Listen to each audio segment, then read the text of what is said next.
1 2 2 2 1 2.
Why was Luke on fire?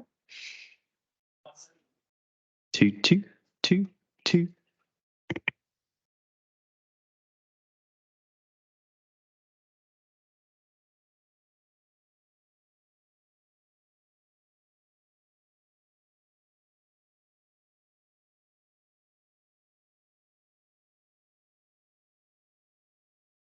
Ah. 2 2 2. Yeah. 2.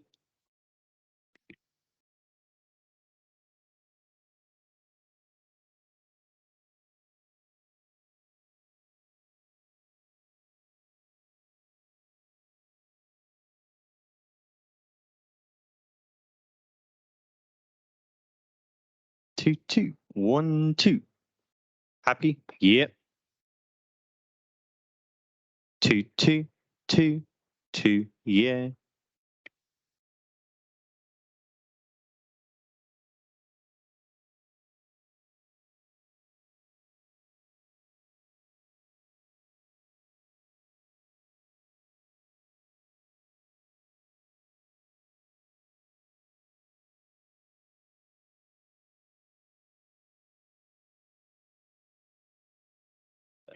One, two, two. Yeah.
Good evening, everybody, and welcome to this October meeting of Salisbury City Council Finance and Governance Committee.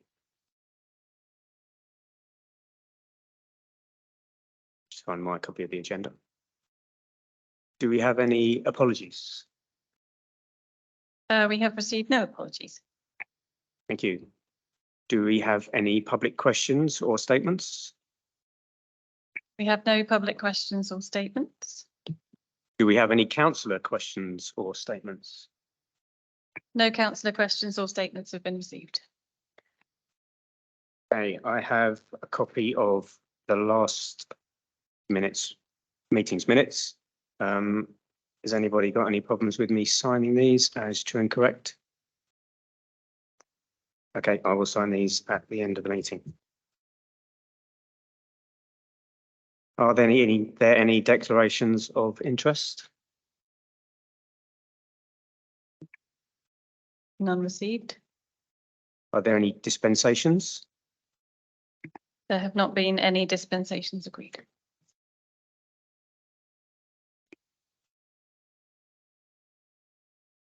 Do we have any substitutions?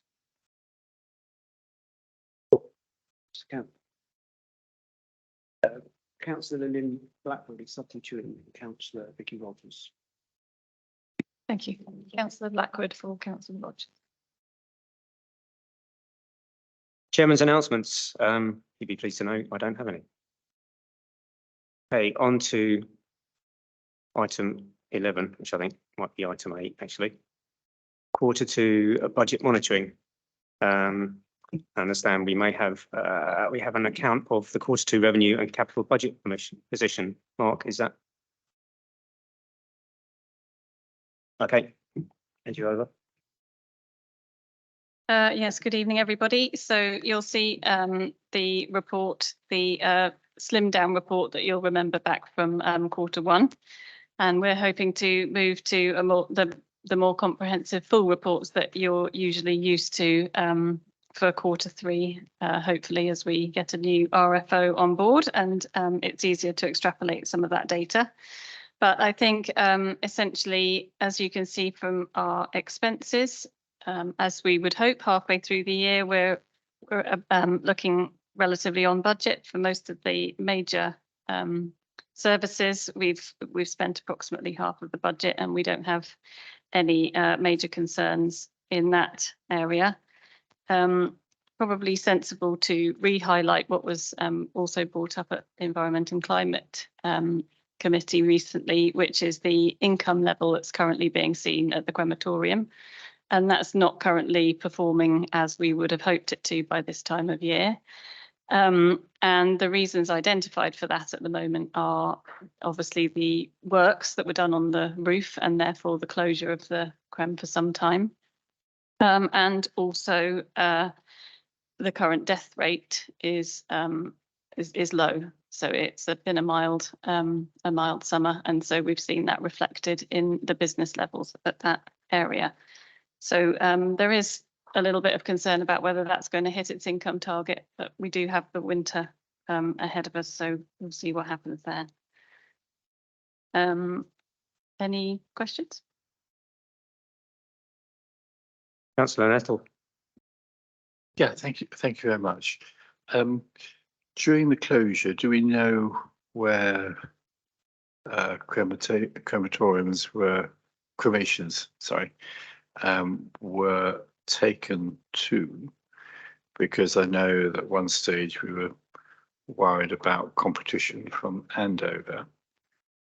And my second part of the question is, I think I've seen on social media, Just Cremation is offering a service. Now I know that we had a contract with Just Cremation just post COVID, and then the facility or the service that they provided ceased because I think the owners moved onwards.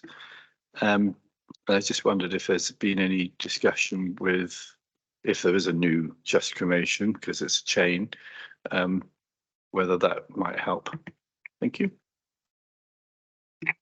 Thank you. don't want to put Mark on the spot, but I suspect he may be better placed to answer those more specific questions. But just before he does, just to mention that Neil, the crematorium manager, has done some sort of benchmarking against other crematoriums who also have experienced a sort of dip in their figures. So I don't think that it's that we're losing market share. I think it's just a factor of the climate at the moment. But Mark might be able to be a bit more specific. No, I think you've hit the nail on the head there. We did do services at the Holy Redeemer, and so we were still operating, and the back end of the crematorium was still operational whilst the works were taking place. So we didn't lose a great deal of business to our competitors. There was some that went off to Romsey and Andover, but in the main, most people were still using our facilities, but be it the Holy Redeemer. It just happened to be a very quiet spell across the board for crematorium across the region due to the low death rate. In terms of just cremation, so I think there's two different companies. There was the one in Salisbury, which was on the roundabout there, which was just cremation, which as I understand it, was a sole proprietor who unfortunately, I believe that proprietor passed away. And then there's just cremations, which is the national chain, which I believe is what you're referring to, which is slightly different. Thank you. Any further councillor questions?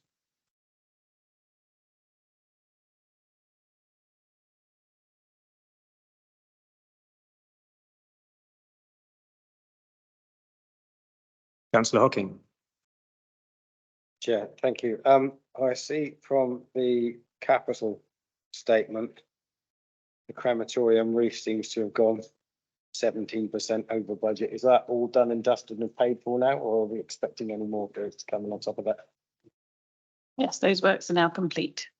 Those are complete. Excellent. And the depot, one of those things which really ought to be on the risk register. When are we going to know what the final cost for that is? Because if we go back 2 years, the budget was 155,000. Now, 2 years down the road, we're at 435 by the look of it and counting. Do we know when we'll have a final figure on what the cost of the depot has actually cost us? We're still awaiting the details from Elatec concerning the size of the tank required for the dewatering bay. I don't know, Mark, if you have a date. We're expecting that. No, so at the moment, so when we went in for our EA permit, there are two types of permit the environmental agency offer up. One is your standard permit, which takes around 6 weeks to process, and then there's a bespoke permit, which takes around a year. We're in the unfortunate position of needing a bespoke permit. I'm going through every hoop that you have to go through to meet all of the requirements to operate that particular site, and to have the function of being able to deal with sweeper waste in that place. It's one of those chicken and egg where until you're actually on site and dealing with the site specifics, that we were been unable to really get into the detail of what's needed from the EA, and making sure that we've got the right things in place in terms of fire breaks, proximity to other properties. So we've had to do a noise impact assessment. I think there was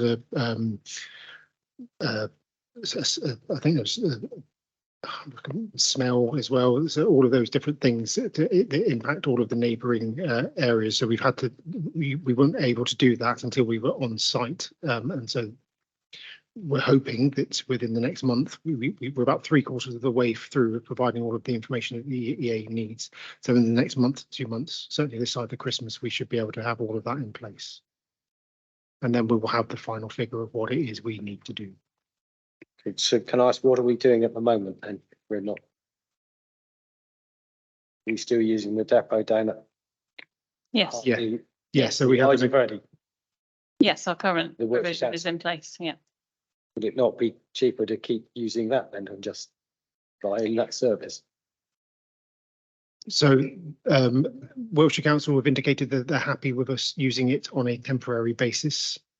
But they don't really want us down there on a never ending basis. The long and short is we're not sure how much it's going to cost us and we don't know when we're going to find out. Is that accurate? So we should know within the next month and a half, in fact, of the figures. But in terms of getting the actual tanks in the ground and things, and yeah, well, that should be done shortly after the new year. Councillor Charleston? Thank you, Chair. Again, just looking at the capital costs. So I'm really pleased to see the electric hookup at Camping and Caravan site up and going. And I know we talked this morning about this being our first winter with that. The refurb of the toilet blocks there is quite an overspend. Are we able to have an explanation of that? So, but I think there's an error in the figures there. So I think there's a line that's been missed out, which is so the refurbishment of the toilet blocks at the Camping and Caravan site hasn't commenced yet, and it starts on the 6th of November. I think what that spend is in reference to is the works up at Fisherton Rec on the toilet block up there. So there was some funding that was rolled over from the capital pot for last year, and I don't think that's shown in this report. So we're saying there's not an overspend, it's just a mistype, basically. Yeah, that is not that is 100% not an overspend. I have not spent on that line as yet. Great, thank you. Councillor Nettle? Sorry to go back to Tollgate Road depot, and I know all parties have been very supportive of this. So this is not. I'm not trying to be negative. I'm just trying to understand where we are. When I look at the total, paragraph 3 for the budget of that, I see 2 items there: dilapidation payment received in respect to 47 Blue Ball Row, which I understand 40,000, and I see the Poultry Cross insurance payout of 50,000. So am I to assume that it's costing 90,000 more? That's 40 and the 50,000. I mean, I know if you add all those sums up, it comes to 435,000. I just feel that and in addition, if we're paying for the depot in Harnham, aren't these costs that should all be in here? Because I just feel that we're cheating ourselves somewhat by saying, oh, we've taken 40,000 from here to help get this. And it's a governance issue rather than and I'm just trying to make sure that, you know, in a year's time, when somebody looks back on this, we haven't magically made these figures. I just want to make sure that we are accounting exactly what we're spending on this, because as I see it, take Blue Ball Row, for example, that was a benefit. It's gone into the capital budget, I guess. And so has Poultry Cross, and that's gone in, and we're putting that towards this. So I know you've got to take it from somewhere because there's a cost, but I just wonder if why am I making a molehill out of a mountain out of a molehill here? I just feel that we've got all these other costs going on while we're doing this, and then that reflected in this budget. So just finally, I mean, there isn't even a line for estimated costs in here. And also, you know, we're going to come to the risk register. I think, you know, this was our biggest risk that the council has ever undertaken, and we haven't got it included in our risk register. But as I say, I'm trying to be helpful here, and I just want to make sure that we're counting properly. I think that you make a valid point. We could absolutely include that. We are still paying for the, you know, the depot alongside and on a trading estate at the same time. So we could amend the figures to reflect that. Certainly.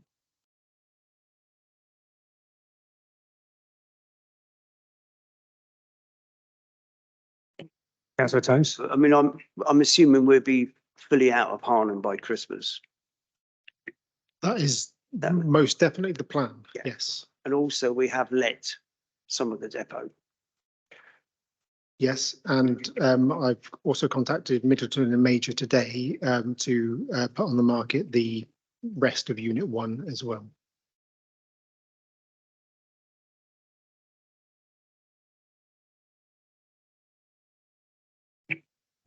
Okay. Any further questions? Councillor McGrath? Thank you, Chair. I think Jeremy kind of touched on this, but what I would have liked to have seen really in this report, and I realise it's a truncated report due to the RFO situation, is obviously we don't have any sort of estimated figures for the expenditure across each of the quarters. We've got the actuals, obviously, but not any sort of targets that hopefully would have been set earlier in the year.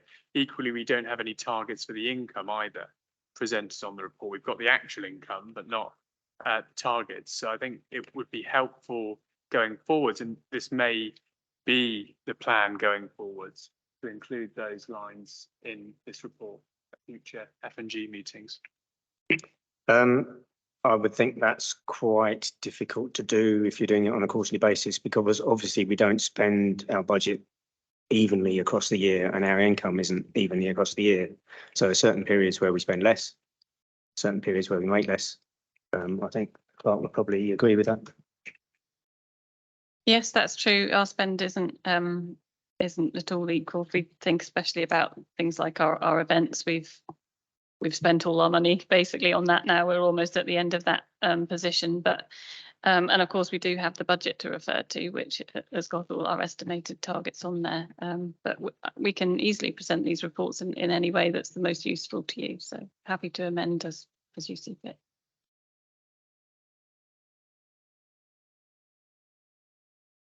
Councillor Charleston? I do think it's just also worth noting, whilst I take Councillor McGrath's point, that this is because of the RFO, that we are used to seeing these reports presented a different way with more detail. We don't currently have an RFO, and the clerk did say by Q3, fingers crossed, all being well, we will have more detail. So we have had 6 months of stickiness, but fingers crossed we'll be up and going soon, and hopefully we have some sympathy with the officers in the meantime. Now, I appreciate that these figures are very helpful, even though they create questions, knowing the situation about our lack of manpower in this particular area. So well done.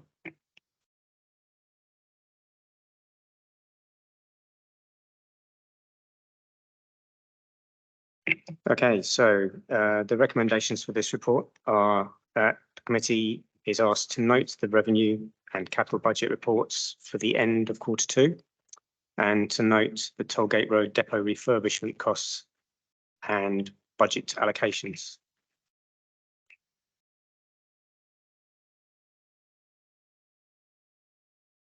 Okay, proposed by Councillor Victoria Charleston. Do I have a second? Councillor Nettle? All those in favour? Okay, thank you very much. That's unanimous, I think.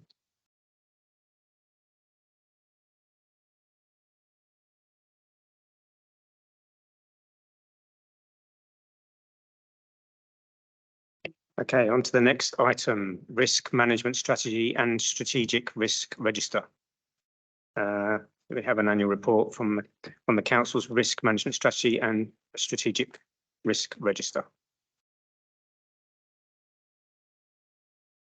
Thank you. So that report has been circulated. Hopefully you've all had a chance to review that. And in the normal fashion, this risk register has been circulated to the full senior management team and all the service managers, and they've reviewed it. And I don't think that there are any risks that we feel particularly need to be brought to your attention. So asking you to note this report, please.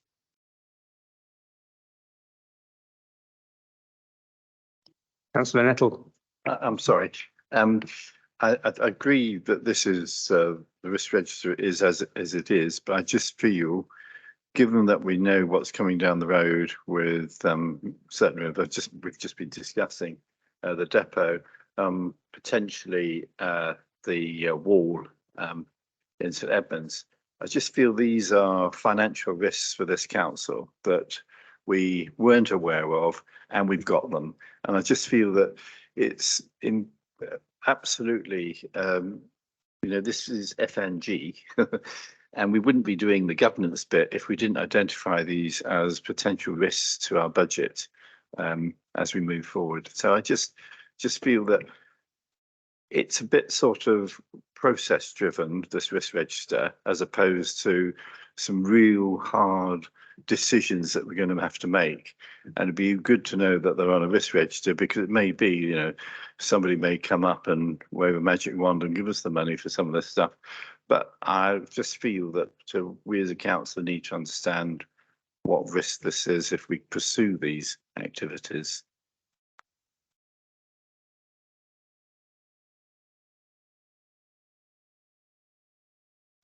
Okay,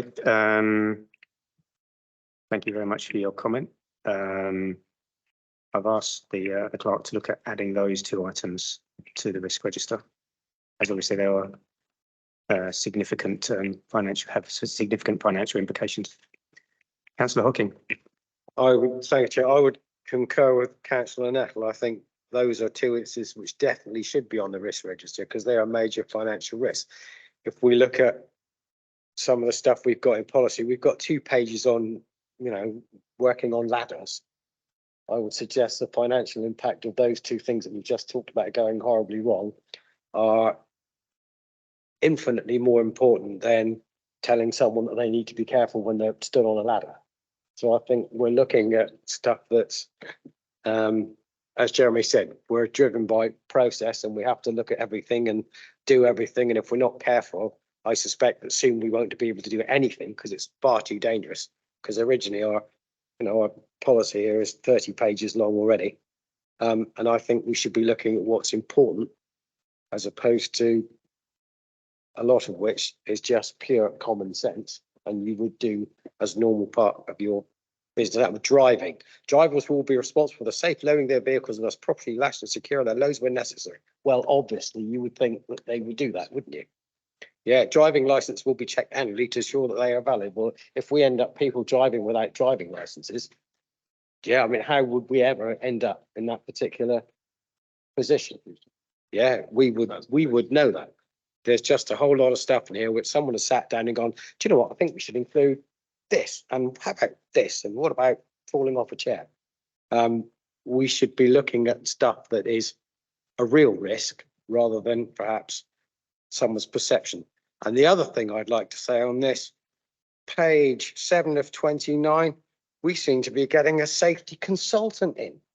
We've just written a 30-page document to analyse every single possible risk on the planet that could happen to every one of our employees, councillors, pets, vehicles, or whatever. Yet we still see the need for a safety consultant. And we just talked, consultants are my pet thing. There's another one there. Mark mentioned earlier, we've had a consultant in to look at our wash dry facility. We need a consultant to do that. There is one down at the ID Verde depot at Churchman. We could have looked at it and said, you know what, we need one that's half the size of that, and we'll put it there.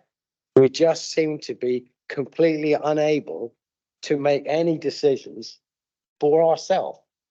Surely we've not got to a stage where we need someone to come and tell us every little thing that we need to do. We're grown-ups around the table, aren't we? I think we should be able to manage some of this for ourselves. We sat in a meeting earlier about having a stage, and we looked at the finances of that. And one of the other leaders of the council here was going, well, I don't know about that. Oh, that's going to cost a lot of money. Can we really afford that? Times are tough. And here we are, consultants. Yeah, it's a priority. We want to be a lively city. We'd like a stage. Can't do that. We need a safety consultant to teach us how not to fall off a ladder. Question of priorities. Thank you. Councillor Charleston. Thank you, Chair. Just in response to Councillor Hocking, I think we hear quite a lot about your complaints about consultants, and I do get it, I understand, but I think it's a bit hyperbolic to suggest that we use them all the time. We do, however, have staff with an awful lot of knowledge, but we need to that topping up here and there. And I think certainly when it comes to safety, that's a responsible thing to do. After that, I've got two questions. One, I'm assuming this risk register, which I accept both Councillor Nestle and Councillor Hocking's thoughts on the additions to the risk register. But I'm assuming this is a summary risk register and that then more behind it, the officers look at. I'm assuming we don't just work off 12 themes. And then added to that, the risk management strategy, we're asked to look at it again. Have there been actually any changes to this risk management strategy from the previous one, or is it simply that we're just renewing what's here?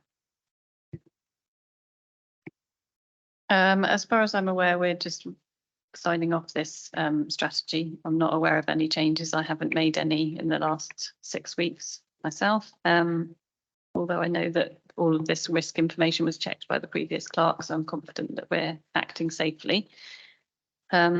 There is information that sits behind this summary document, but I would say that's more operational rather than, you know, reams of writing explaining what we're doing.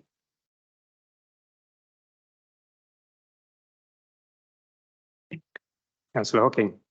And going back to my favourite pet subject, so if we look at the strategic risk register, item 1, injury or death to persons including staff and councillors, and we've gone from 12, oh my god, we're really bad, to 4, now we're brilliant. Have we actually done that through actively getting involved with processes and stuff and people, or have we gone from 12 to 4 by saying fantastic, we've just done a brand new risk register and we put ladders on it? So I'm looking for like tangible actions rather than we've come up with a load of documents and now everything is okay. So what do we actually do to get us from a poor risk rating of 12 to a current green risk rating of 4? So from high to low, what did we tangibly do to make that difference rather than write out a lot of new policies or extend the policies that we have? Thank you.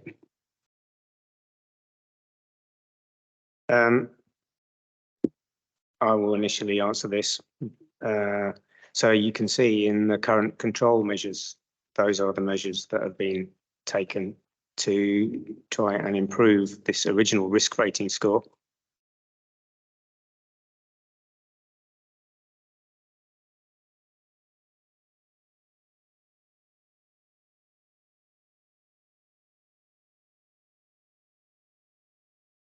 I'm not quite sure. Yeah.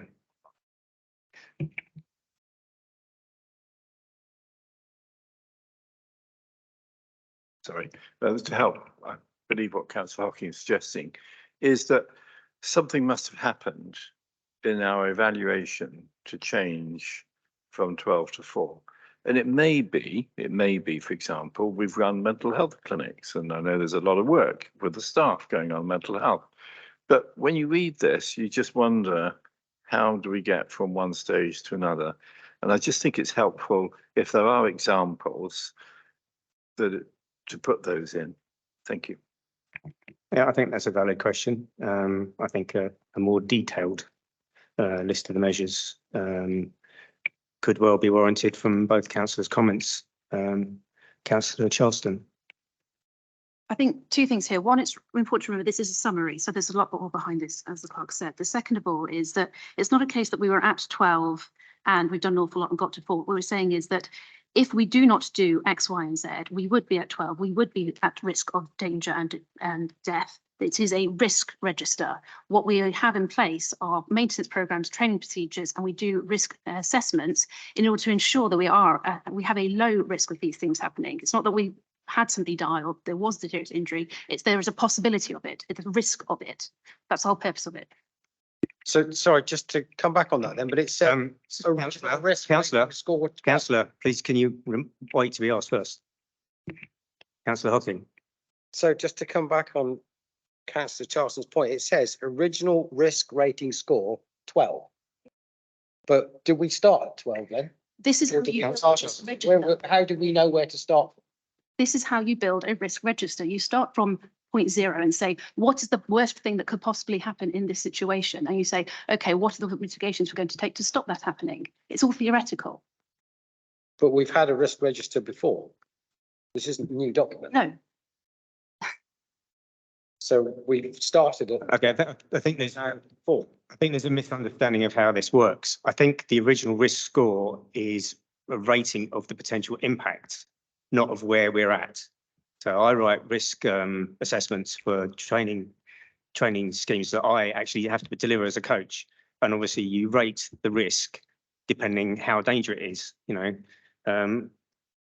Cutting your finger is obviously a far less risk than tripping over a curb, landing in the road and getting run over by a car. So I think the original rating score is actually a rating for the potential impact of the risk, not where we're at.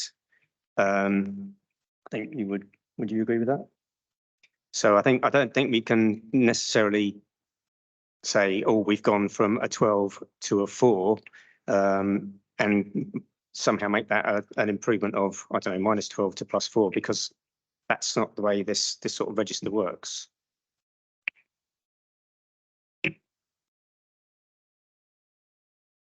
Any further councillor questions?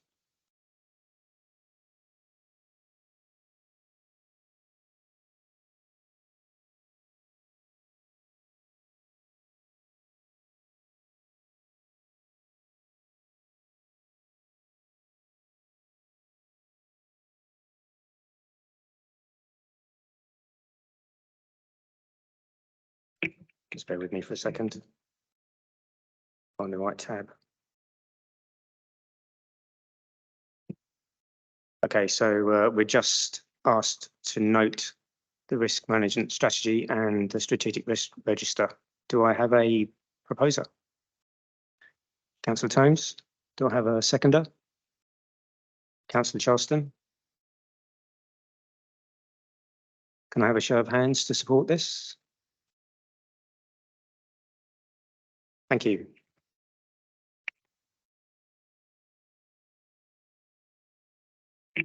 So the next item is to approve the annual review of the health and safety policy.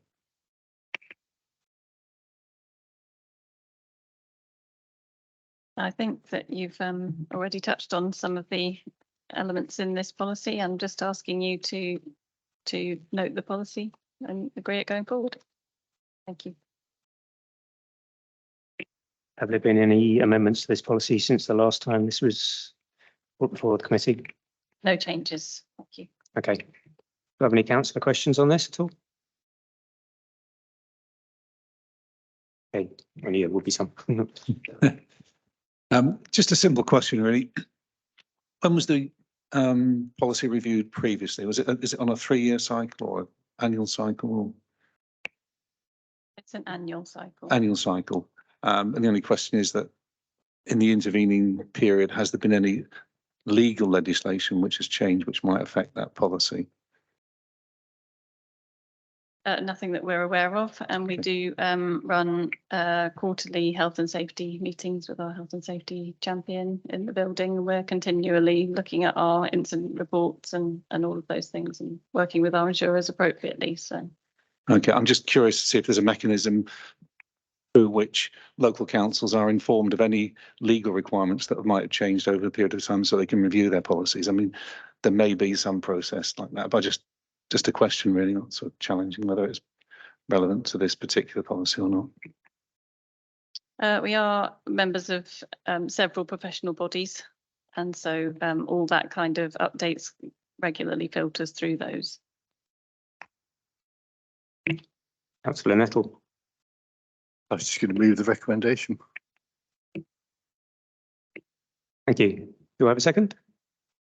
Oh, sorry, did you have a question? Sorry, Councillor Hocking. Thank you, Chair. Just for the minutes, please note my concerns about another safety consultant. Please. I'm concerned of our over reliance on consultants, of which this is another one. Okay, noted. Do I have a second? Councillor Wells. All those in favour? Thank you very much.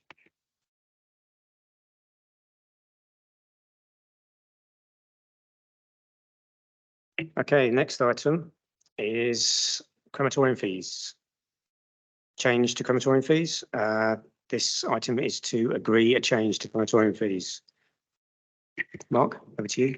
Thank you. Yeah, so traditionally, the crematorium fees have been reviewed once per year as part of the budget setting process, and are usually agreed in January, ready to be implemented in the following April. However, it's now become a sort of industry standard that crematorium fees are reviewed on a 6-monthly basis. That's what most of our competitors do. Really, this is something that perhaps should have been brought to be implemented or not, ready for the start of October. And going forward, if this is something that the councillors are happy for me to do, we would bring this probably in the summer, ready to be implemented in the following October. But on this occasion, I brought it along. I've given you details of what the current crematorium fees are across our region. They range from £932 down in Bournemouth, right up to £1,125 in Basingstoke. And this is for the full cremation package. It's worth noting that the first 3 fees on those lists are by fellow councils, and then from Andover through to Basingstoke, they are commercial enterprises with a different offer perhaps to what we have. So and that's perhaps reflected in the higher price. Having spoken to our crematorium manager, it's his recommendation that we raise our full cremation fee from £965 up to £985. And if council are in agreement with that, then we would look to implement that with as soon as immediate effect as possible. Over to you with any questions. Thank you. Councillor McGrath. Thank you, Chair, and thank you, Mark, for the report. So I've got 2 questions.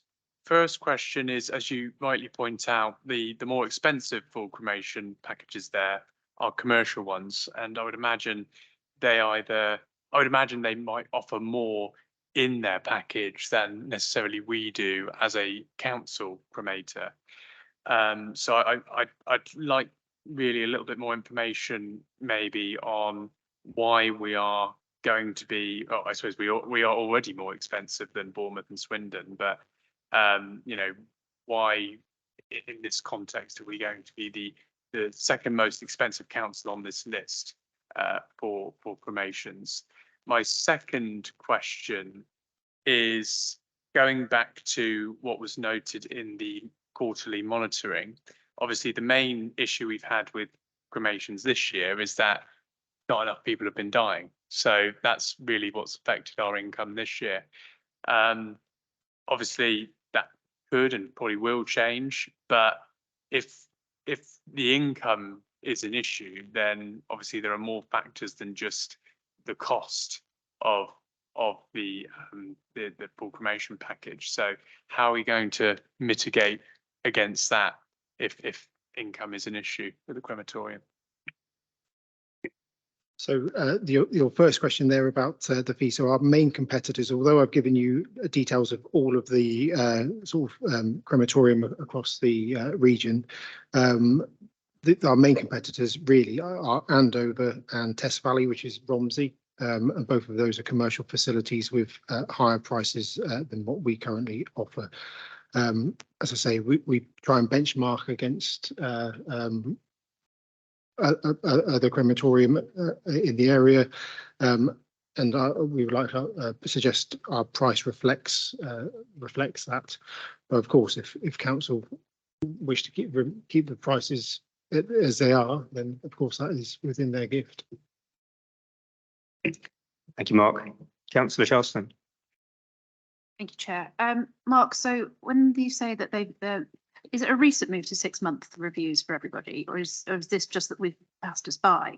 And when we're saying 6-month review, is everybody else seeing their prices go up every 6 months? No, so the prices are reviewed. Yes, sorry, let me start again. I'm trying to answer 2 questions in once and not going very far. So the first part, I think this is bypassed us. I think it's been an industry standard for some time, and we just haven't reviewed ours on a 6-monthly basis. I think in terms of whether the prices go up every 6 months. Not necessarily. It's reflecting in seeing what the rest of the industry is doing and making sure that we remain competitive in amongst all of that. And my second question, so this refers to the full cremation costs going up. All the other services we offer, would those go up as well, or is this, you're simply just thinking about the? We're just looking at this full cremation package at the moment. That's the package that most people take out. Right. So that's the one that we've reviewed on this occasion. Councillor Hocking. Chair, thank you.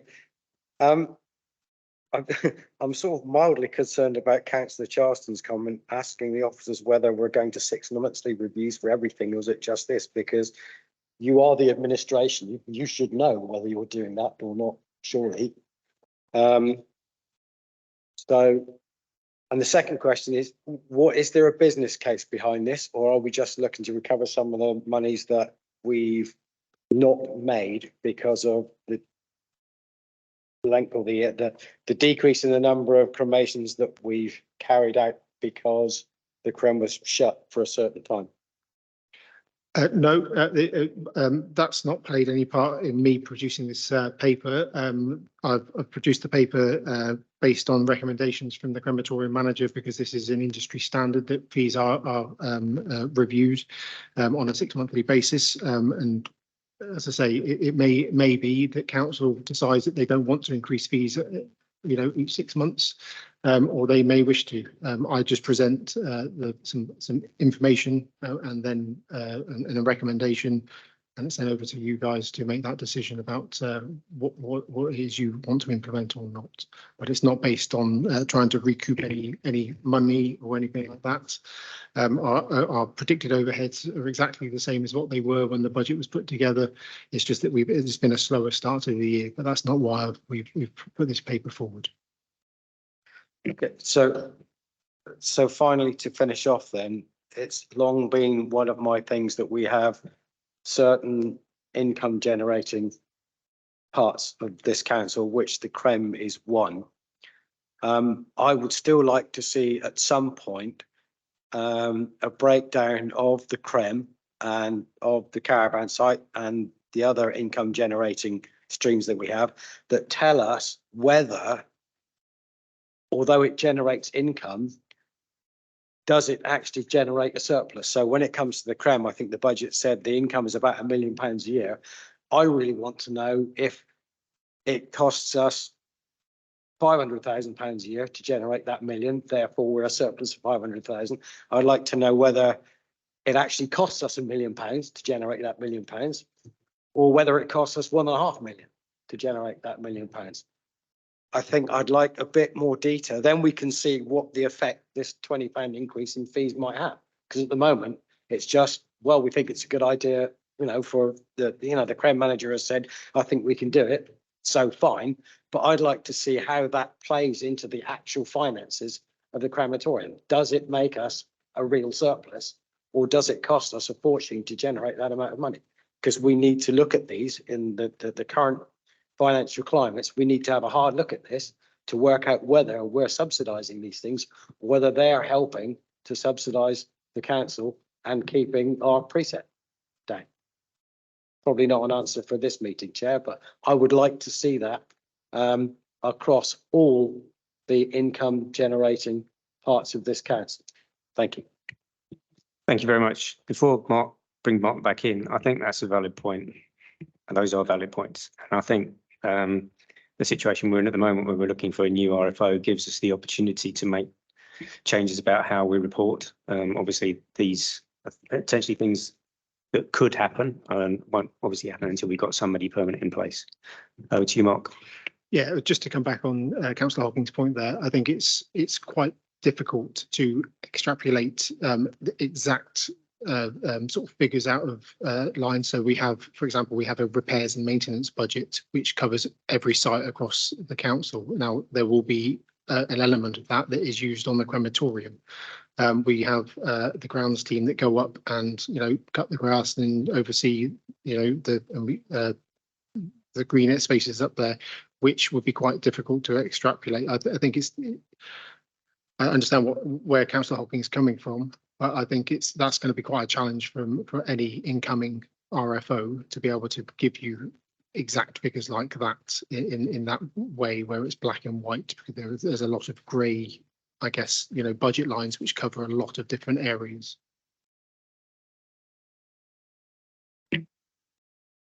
You've had a lot of goes, Councillor Hocking, so I'm going to let Councillor Neville go first. Thanks. I'm just assuming that this is, I mean, we do have some exempt prices for crematorium of certain individuals, I think stillborns and things like that. So I'm assuming this is just the price for crematorium, and those are exempt. Those that are currently exempt are still exempt as part one. Absolutely correct. Great, thank you. And the second part is, I wonder if we've done any work, which does come back to Councillor Hocking's question, that says if we actually reduce our prices, say, for example, it's silly for me to call out a number without knowing the business case behind it. But supposing we were to reduce it to 850, for example, what we don't know is whether more people would come from other areas to use our crematorium. And I totally understand that does surmise that we do have capacity to do more. So there is a sort of bit of a question in here, rather than just put the prices up because everybody else has and we think we need to. And I totally, when the manager of the crematorium tells us this, I've got utmost faith in his ability. But I just wonder if we've looked at trying to create, horrible thing to say, but a market in this area. And I don't, I appreciate there's somebody's loved one is involved in this. And I just wonder if we've looked at that kind of aspect. Thank you. Before I go over to Councillor Tomes or to Mark, this is anecdotal and purely from a personal point of view. I think one big thing we're missing here is, in a situation of bereavement, are people actually looking for any transactional value, or are they just looking for a service which is close by? I don't think people will be quibbling over 20 quid for a funeral if they've just lost a relative. So I think we've got to take that into consideration too. I think proximity is a big issue. See, people in Salisbury are more likely to go to Salisbury than to North Wiltshire, the other side of the plain. So that's a significant factor. Sorry to come back to you on this. It wasn't a significant 2 years, 3 years ago, before COVID. In fact, myself and the interim clerk had a conversation with the funeral directors because business, as she said, and she's a funeral director, sorry, I've probably identified her now, said you're losing to other areas because people are going to other areas. Now, what we've done since then is we put in loop systems and online systems, and that has improved things. I just wonder whether we need to review what our service offering is in light of what's happening elsewhere. That's all. Thank you. Mark? Yeah, so I think one thing that our crematorium manager does periodically is review the registered deaths at the hospital and compares that to the number of people that use our facilities. If useful, I can try and bring those along to perhaps the next E&C meeting, if that would be of interest to councillors. Thank you. Councillor Tomes. I mean, we do this all the time, don't we? We look at it and we are actually only talking about a very small percentage increase, almost insignificant increase. I hear what Sir Ben Hocking, Councillor Hocking says about consultants. And I hear also that up at the crematorium, we have a long established, extremely good crematorium manager who is making a judgment here about how much he thinks the market would bear. I have a lot of faith in Neil. I don't want us to go and get consultants in to see what they think. I don't understand the point of dropping the price, because if you drop the price 150 quid and then it doesn't work, it's a bit of an increase to come back. I think we're just we're just basically remaining as we are by adding a few extra pennies to the bill of a crematorium, of the creme. I accept what Councillor Hocking says in terms of how we assess individual facilities.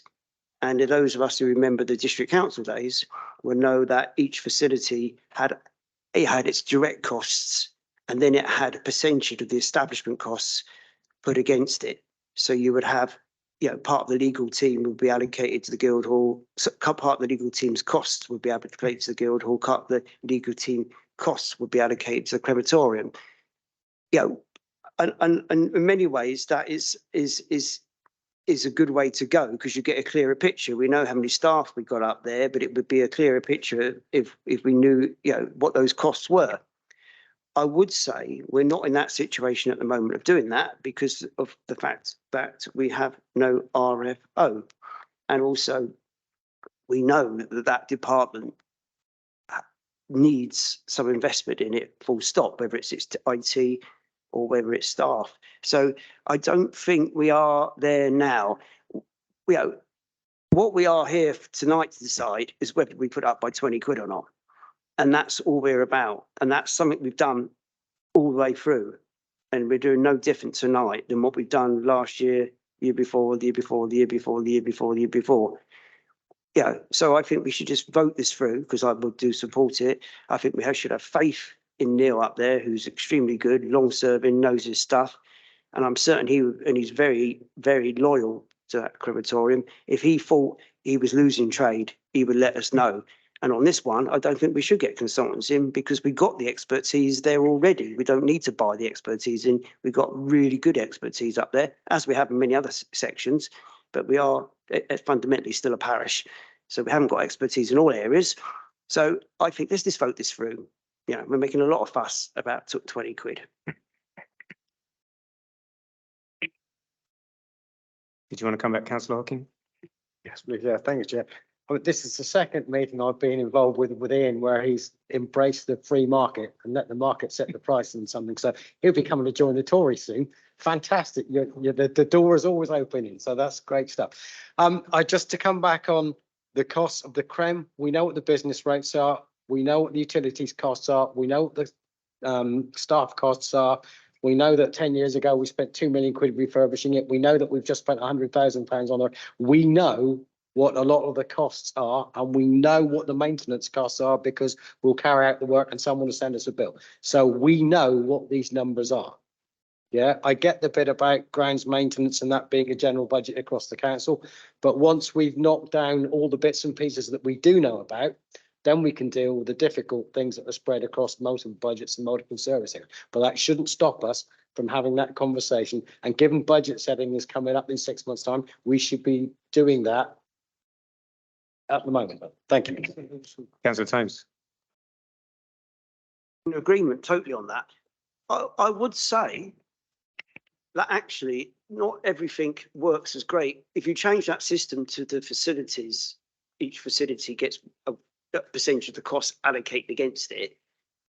That can often cause, doesn't solve all the problems. I can remember dearly how annoyed the Guildhall manager of that day would get over certain costs being allocated to the Guildhall when they weren't real costs, because they weren't real costs. And so it's not a golden bullet solving things, but yeah, we agreed it is helpful, more helpful.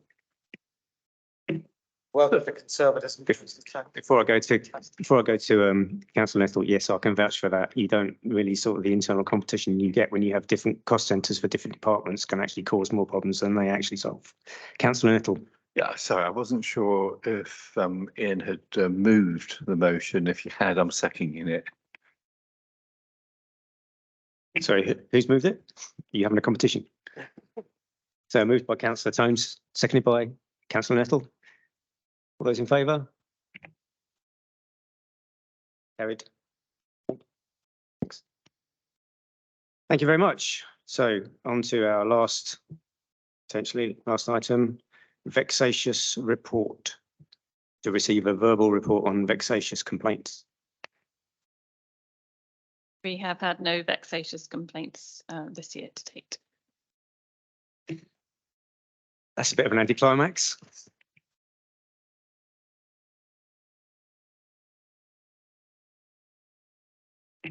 But I say, as a previous leader, I'm so pleased to hear that.